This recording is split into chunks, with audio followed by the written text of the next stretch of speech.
Exactly. Why all the top scientists that aren't on a drug company payroll say this is a joke? But see, why were they building mass graves before this? Why were they gearing up in... Go ahead. Anyway, so he said, what, are we going to start counting the number of people who have diarrhea now?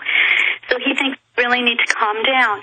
At the same time, it's the WHO, the organization that is putting out all this fear-mongering information. So I've been thinking about it in terms of like a chess game. You know, we've got our players, they've got their players. And it's really it could be dangerous, but at the same time, it's going to be a waste of energy for us to be upset. What we have to do is to continue our fight in the political arena with all these terrible laws, and at the same time take care of our own health. And we don't. Well, ma'am, let me just say this, and I'll hold you over if need be. You're very articulate, and we like having that occasionally. The issue here is... people seem to confuse. I'm not even saying this is real or a threat. I'm saying it's a fraud and a hoax. Why then all the mass graves, the martial law preparations that I told people about months ago, it's now mainstream news. Why level 6? Why are they ordering hundreds of millions of dosages in the U.S. alone and in Europe? Why? They're acting like this is the big one. So I'm saying the attack profile, the constellation of activities from government and media, I'm saying, tells me we better pay attention and we better worry about not the flu, but what's in those inoculations. Well, that's exactly what I was going to say. It's the vaccinations that are going to be the dangerous element. Stay there. I'm going to come back to you on the other side. In fact, I'm going to just sit down, shut up, give each caller 1 minute, including you a minute more. Cheryl in France. Then we'll talk to Chuck, Teresa, Ruth, David, and others. Toll-free number to join us, 888-201-2244. 888-201-2244. Stay with us. Are you concerned for the safety of your loved ones? Listen closely to this message from pepperspray.com. Every 22 seconds a violent crime is committed. America has changed, and your personal safety is your first priority. Be smart. Be safe. Trust Pepper Spray instead of your luck. Pepperspray.com is the only website you'll ever need for all of your non-lethal self-defense supplies. Pepperspray.com carries one of the largest assortments of pepper spray and personal safety products on the web. From big to small, we have it all. Pepper spray, mace, animal repellents, stun guns, and tasers. Pepperspray.com also carries a large assortment of products for personal, home, child, and pet safety. Enter SAFE in the coupon box and you'll receive a special discount off of your order. So what are you waiting for? Go to pepperspray.com. That's pepperspray.com. Or call 1-800-908-9988 today.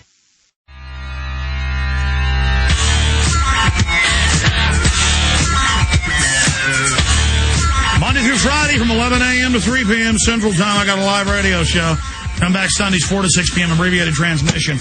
And I'm sorry, I'm not talking about the big political distraction, the big political diversion of the Harvard professor arrested at his house. You know I have documented the Constitution's under attack.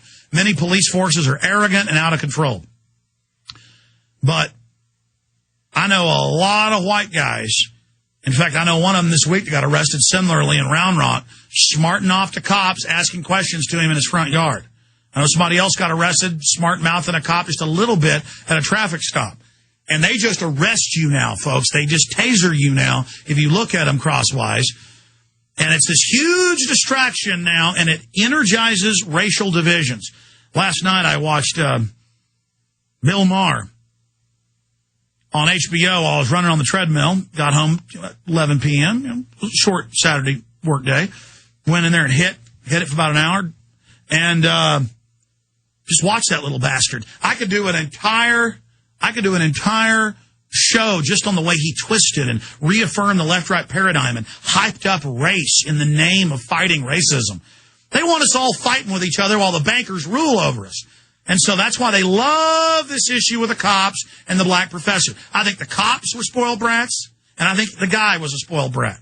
who all had chips on their shoulders. The cops were going to let him know they were the boss, and he was going to let them know that he thought they were racist. Now, a racist neighbor may have called because they saw a black guy going in a house, and I have no doubt that the crime of driving while black is a serious problem, because I've seen it for myself, even growing up in Dallas. But people call the cops on people they don't recognize everywhere now. It's a tattletale society. Look, side issue, we got a medical doctor on the line, wants to talk about stuff, and Cheryl in France finishing up first. Cheryl, finish up your point.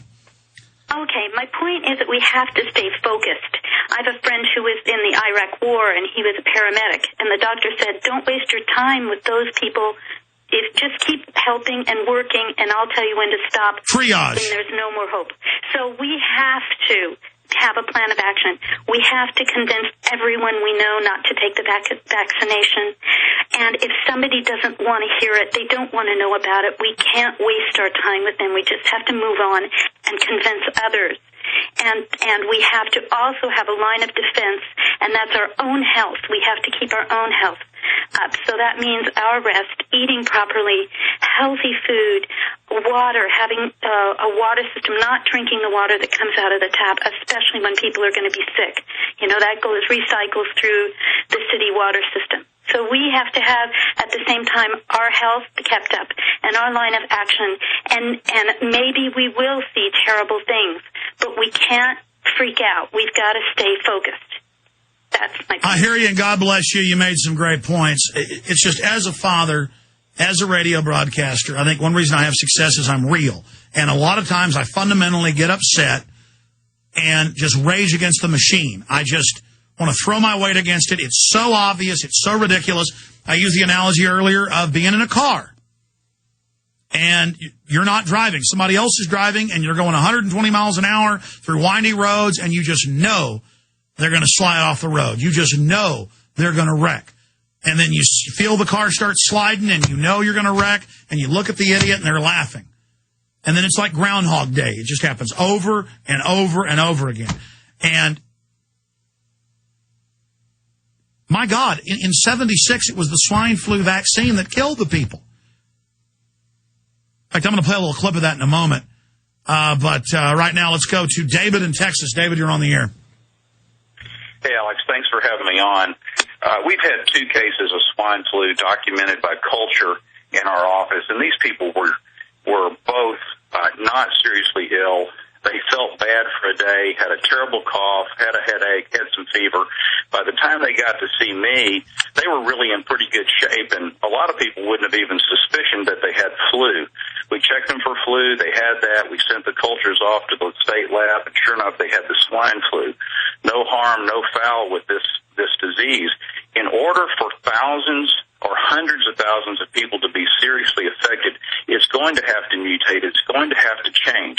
My guess, though, is that it's not going to do that, but that the real problem, as you suspicion, is going to be with the vaccine itself and the dangers that will be from that. I was in medical school in the 70s when they were passing these things out, and it was all the discussion about should we or should we not take that.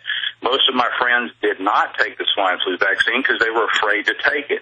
Now we see that the health department, the federal health department, has given blanket immunity to the vaccine manufacturers so that they're completely immune from any consequences of the swine flu vaccine when it comes out. So they've dodged thousands of claims that are inevitably going to come as a result of harmful effects from this vaccine.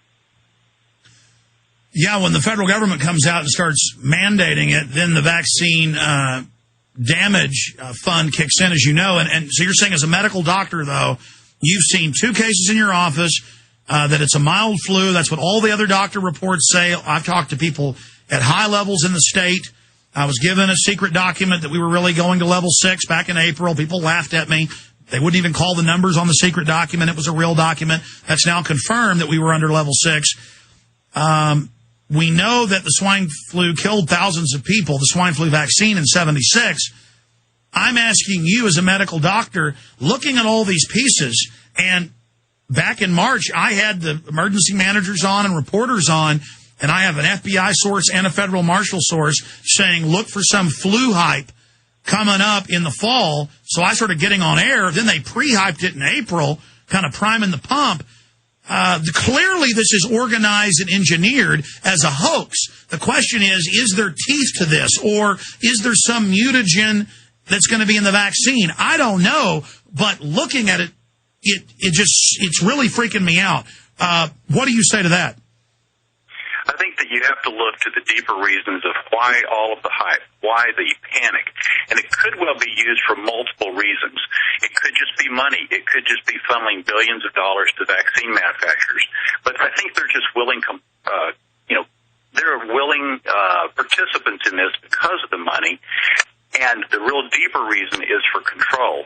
And I think if you can have people who end up getting sick from the vaccine, you can say, well, gosh, it mutated on us, and we did our very best, and we're sorry that you got sick from the vaccine, but we really try to do that better next time. And maybe what we really need to have is we need to have universal health care, because we could have acted faster and more deliberately if that happened. Exactly. And this is what I said in March 5th show.